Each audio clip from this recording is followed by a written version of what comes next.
नमस्कार साथियों, मेरा नाम है डॉक्टर आशीष शंकर और मैं एक इंटरवेंशनल कार्डियोलॉजिस्ट हूँ। तो आज हम बात करेंगे हार्ट फेलियर के ट्रीटमेंट के बारे में। ट्रीटमेंट में ड्रग्स के अलावा, दवाइयों के अलावा जो एक और मुख्य ट्रीटमेंट स्ट्रेटजी रहती है वो होती है डिवाइस थेरेपी।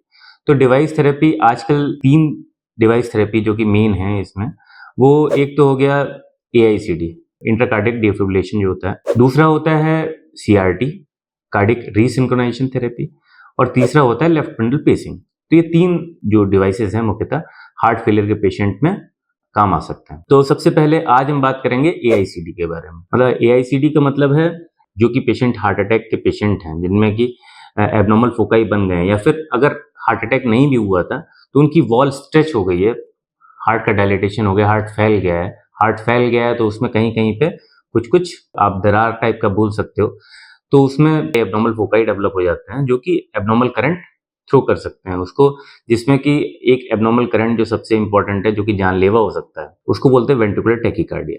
तो वेंट्रिकुलर टैकीकार्डिया से पेशेंट के साथ कुछ अनहोनी ना हो जाए, तो उसके लिए हम उसको प्रिवेंट करने के लिए, या फिर अगर हो गया है तो उसके सेकेंडरी प्रिवेंशन के लिए हम एआईसीडी का यूज कर सकते हैं। एआईसीडी को डालने के लिए क्या करते हैं कि आप ये हार्ट का फोटो देख सकते हैं कि लेफ्ट सबक्लेवियन वेन के थ्रू हम आते हैं आईवीसी में, आईवीसी के थ्रू आते हैं राइट हार्ट में, राइट हार्ट में हम राइट वेंट्रिकल पे चले जाते हैं। ये सिंगल चेम्बर एआईसीडी हो गया। डुअल चेम्बर में अगर पेसिंग की भी जरूरत पड़ रही है बीच बीच में पेशेंट को हार्ट ब्लॉक भी हो रहा है, तो उस हार्ट ब्लॉक को बचाने के लिए और अच्छी, ताकि उसमें एक पेसिंग भी होती रहे, तो हम ये डाल देते हैं। इस पे टिप पे इलेक्ट्रोड होता है, तो इन दोनों के माध्यम से पेसिंग होती रहती है।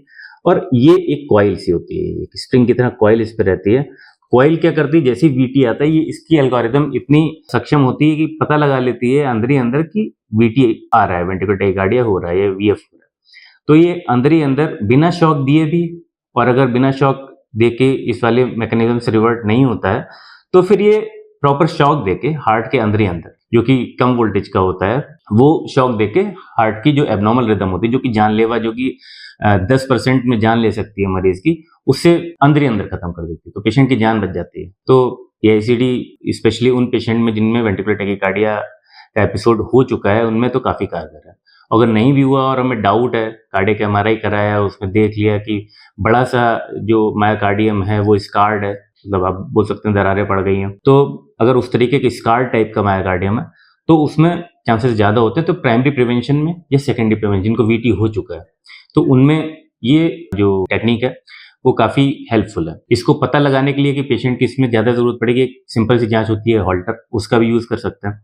हॉल्टर लगा के देखा, 24 से 48 घंटे का अध्ययन किया, अगर पेशेंट हमारे पास आया, बोला कि हमने देखा कि पेशेंट की हार्ट का फंक्शन जो है वो काफी कम है, मतलब 35% या 30% से कम उसका जो पंपिंग एक्शन है, इजेक्शन फ्रैक्शन 35 या 30% से कम हो गया है, 30-35% से कम है, तो हमें उसमें ज्यादा शक रहता है कि इसमें वेंट्रिकुलर टैकीकार्डिया होने के, या फिर वेंट्रिकुलर टैकीकार्डिया का छोटा भाई होता है एनएसवीटी, नॉन सस्टेन्ड वीटी, जो 30 सेकंड तक रहता है फिर वो खत्म हो जाता है, वो अगर हो रहा हो, तो अगर एनएसवीटी के काफी रन्स हो रहे हैं तो उसके कारण पेशेंट बार बार एडमिट हो रहा होगा, अस्पताल उसे बार बार आना पड़ रहा होगा, उसे पसीना आ जा रहा होगा, दिल की धड़कन बढ़ जा रही होगी, ये सब हो रहा होगा। तो इन समस्याओं के कारण वो बार बार आ रहा है, हमने हॉल्टर करके पता लगा लिया कि इसमें एनएसवीटी के काफी सारे रन्स जो हैं काफी ज्यादा हो रहे हैं, तो उसमें हम ये लगा देते हैं, तो उससे मरीज की जान बची रहती है। तो ये इसका मेन फायदा हो गया। तो आज के लिए एआईसीडी में इतना ही। धन्यवाद।